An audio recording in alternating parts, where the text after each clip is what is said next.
নমস্কাৰ সকলোকে স্বাগতম জনাইছো।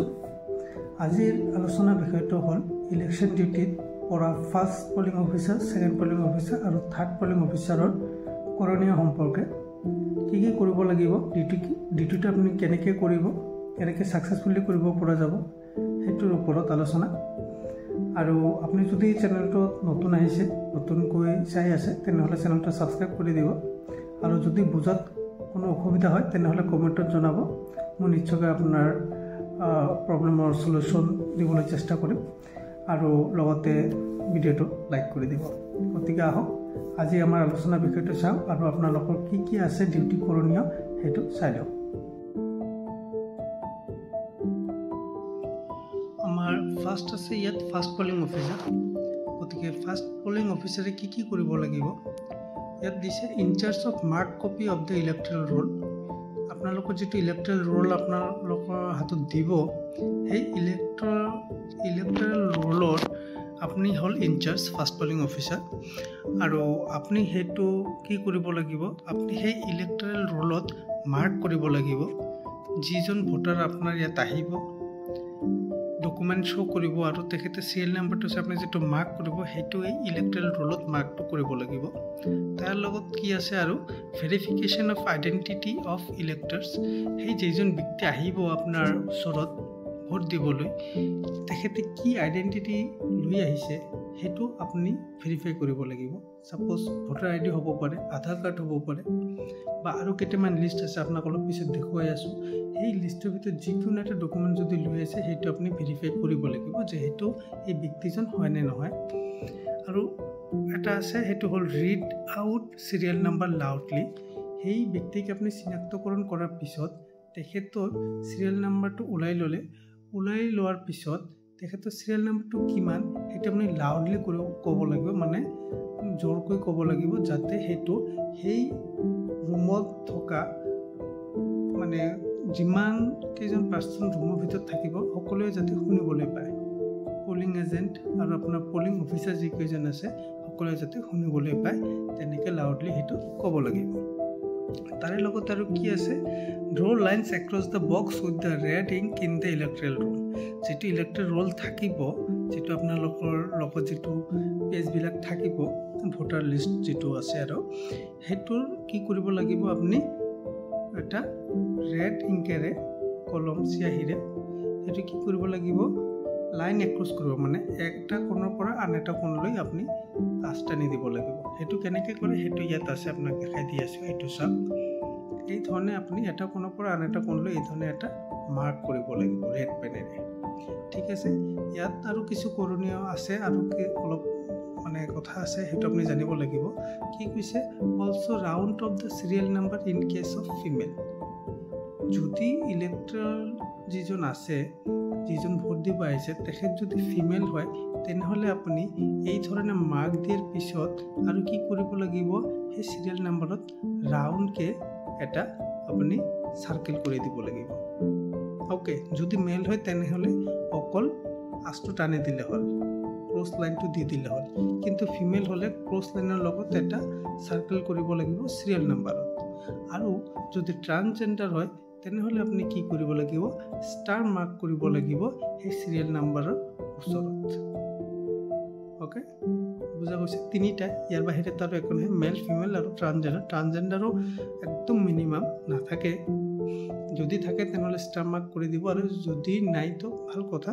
মেল থাকিলে ছিংগল এটা ক্ৰছ লাইন কৰি দিব, আৰু ফিমেল হ'লে ক্ৰছ লাইনৰ লগত চিৰিয়েল নাম্বাৰটো চাৰ্কেল কৰি দিব। এইখিনি হ'ল ফাৰ্ষ্ট পলিঙৰ বিশেষ কাম। আচ্ছা, এতিয়া কি কি ডকুমেণ্টছ লৈ আহিলে আপুনি ভেৰিফাই কৰিব সেইটো চাওঁ আহক। ইয়াত কি কৈছে, ভোটাৰ আই কাৰ্ড যদি আছে সেইটো যদি লৈ আহে আপুনি ভেৰিফাই কৰি দিব য়েছ। লগতে পাছপৰ্ট যদি আছে, driving licence, service identity card, কোনো ডিপাৰ্টমেণ্টত যদি তেখেতে কাম কৰে, ছাৰ্ভিচ কৰে, তেনেহ'লে সেইটো কাৰ্ড হ'লেও আপুনি এলাউ কৰিব লাগিব। লগতে পাছবুক, বেংকৰ বা পোষ্ট অফিচত যদি পাছবুক লৈ আহে সেইটোতো আপুনি এলাউ কৰিব লাগিব। লগতে পেন কাৰ্ড, আধাৰ কাৰ্ড আছে, স্মাৰ্ট কাৰ্ড আছে, মানে লেবাৰ যিটো কাৰ্ড সেইটো হ'লেও হ'ব, job card, health insurance smart card, pension document, official identity card আদি। গতিকে ইমানকেইটা ডকুমেণ্ট জেনেৰেলি লৈ নাহে। মেক্সিমাম 90% মানুহে আপোনাৰ ভোটাৰ ID কাৰ্ডে লৈ আহিব, পাছপৰ্ট খুব কম সংখ্যক ব্যক্তিয়ে লৈ আহে, আৰু পেন কাৰ্ড আৰু আধাৰ কাৰ্ড, এইকেইটা বিশেষ ডকুমেণ্ট যিকেইটা লৈ আহে। গতিকে এইকেইটাৰ ভিতৰত যিকোনো এটা ডকুমেণ্টছ লৈ আহিলে আপুনি কি কৰিব লাগিব, তেখেতক এলাউ কৰিব লাগিব। গতিকে নিশ্চয়কৈ বুজিব পাৰিছে ফাষ্ট পলিঙৰ কি কি কাম আছে। আপোনাৰ যিটো ইলেক্ট্ৰেল ৰোল দিব, মানে এইটো এই পেজটো যিটো আছে এইটো দিব, আৰু এইটোৰ ওপৰত আপুনি মাৰ্ক কৰিব লাগিব। মেল হ'লে ছিংগল ক্ৰছ লাইন, ফিমেল হ'লে cross line along with a circle. Okay, আৰু ডকুমেণ্টছটো ভেৰিফাই কৰিব, লাউডলি কৈ দিব, এইখিনিয়ে কাম। ইয়াৰ লগত আৰু এটা কথা, আপোনালোকে পাৰিলে আৰু এটা হোৱাইট পেজ লৈ ল'ব আপোনালোকৰ লগত। আপোনালোকে কেইজন মেল আৰু ফিমেল পালে সেইটো আপোনালোকে হোৱাইট পেজত মেল আৰু ফিমেল বুলি লিখি পেলাই সেইটোৰ তলত চিৰিয়েল নাম্বাৰবিলাক দি দিব। কাৰণ কিছু সময় পিছে পিছে আপোনালোকৰ ওচৰত প্ৰিচাইডিং অফিচাৰো মানে এটা ৰিভেৰিফিকেশ্যনৰ কাৰণে আপোনালোকক সুধিব পাৰে যে মেল কিমান হ'ল আৰু ফিমেল কিমান পাৰ্চেণ্ট, মানে কিমানজন ব্যক্তিয়ে ভোট দিছে সেইটো বিচাৰিব পাৰে। জেনেৰেলি সেইটো আমাৰ যিটো মেচিন আছে সেইটোতে ওলাই যায়। তথাপিও আপোনালোকৰ কাৰণে আপোনালোকৰ নিজৰ ছেটিছফেকশ্যন প্লাছ নিজৰ যাতে কোনো ভুল নহয় সেইটোৰ কাৰণে এবাৰ কৰি ৰাখিব পাৰে এইটো কাম। অ'কে, এইখিনি আমাৰ ফাৰ্ষ্ট পলিং অফিচাৰৰ কাম। এইখিনি হোৱাৰ পিছত আমাৰ ছেকেণ্ড পলিং অফিচাৰৰ কাম আহি গ'ল। ছেকেণ্ড পলিং অফিচাৰে কি কৰিব লাগিব? ছেকেণ্ড পলিং অফিচাৰ ইনচাৰ্জ হ'ব আমাৰ ভোটাৰ্ছৰ যিটো ফৰ্ম 17A আছে সেইটো। ফৰ্ম 17A কোনখন? ফৰ্ম 17A হ'ল এইখন, এইটো চাওক। এই ফৰ্মেটখন আপুনি ফিল আপ কৰিব লাগিব। ইয়াত কি দিছে? Election to the house of the people, legislative assembly of the state union territory, ইয়াত আছাম দি দিব। ফ্ৰম কোনখন কনষ্টিটুৱেঞ্চিৰ পৰা আপুনি এইটো লৈ আছে সেইটো কনষ্টিটুৱেঞ্চিৰ কিবাটো দি দিব। লগত পলিং ষ্টেচন, কোনখন পলিং ষ্টেচনৰ পৰা লৈ আছে, আৰু ইলেক্ট্ৰেল ৰোলটো কি, এইটো ফিল আপ কৰি আপুনি ইয়াত যিটো আছে ইয়াত কি দিছে চিৰিয়েল নাম্বাৰ আছে, লগতে serial number of elector in the electoral roll. এই ভোটাৰজনৰ ভোটাৰ তালিকাত থকা চিৰিয়েল নাম্বাৰখন কিমান সেইটো লিখিব লাগিব ইয়াত। ইয়াৰ পিছত details of documents produced by the elector in the proof of his identification. তেখেতে কি ডকুমেণ্টছ লৈ আহিছিল সেই ডকুমেণ্টছটো ইয়াত লিখিব লাগিব। পেন কাৰ্ড হ'লে পেন কাৰ্ড, আধাৰ কাৰ্ড হ'লে আধাৰ কাৰ্ড, বা যদি ভোটাৰ আই কাৰ্ড হয় তেনেহ'লে ভোটাৰ আই কাৰ্ডটো। আৰু তাৰ লগত কি আছে ছিগনেচাৰ বা থাম্ব ইমপ্ৰেশ্যনটো, এইটো আপোনালোকে ল'বলৈ নাপাহৰিব। ঠিক আছে, এইখিনি হ'ল ফৰ্ম 17A, আৰু এইটো আমাৰ ছেকেণ্ড পলিং অফিচাৰে এইটো ডিল কৰিব। আৰু চিৰিয়েল নাম্বাৰ আৰু কি ডকুমেণ্টছটো চাই পেলাই লিখি ল'ব। আৰু চিৰিয়েল নাম্বাৰটো আমাৰ যিটো ফাৰ্ষ্ট পলিং অফিচাৰে যিটো কয় সেইটো শুনি পেলাই ইয়াত লিখি দিলে হ'ল।